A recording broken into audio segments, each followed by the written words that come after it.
so when I took the inventory, teaching was what came up. And I had children in the CMS school system, so I knew then, okay, that's how you give back. You end up in a classroom doing the best that you can for somebody else's child. So that's actually how I became a teacher. I know that I was good with children. I've always worked and volunteered with the children.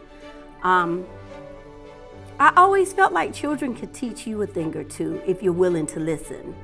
But when I got inside the classroom, I knew this is where I was supposed to be. My philosophy to teaching is to allow the student to become the teacher, and that the teacher now become the student.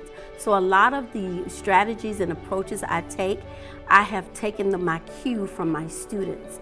They often have the opportunity to say, well, this didn't work for me, or that was too hard, or if you had done this, I might have gotten it. So I often listen to my students, and that actually drives how I approach my instruction as well as the assessments that I build. The lessons that I've learned in the classroom are not necessarily academic, they're life lessons.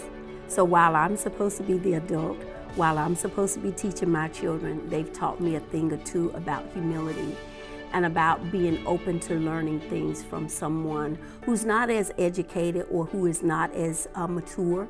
But if you watch on a daily basis, some students are dealing with challenges and they come in and they give it their best. My students have taught me to be patient, to be diverse, to be tolerant.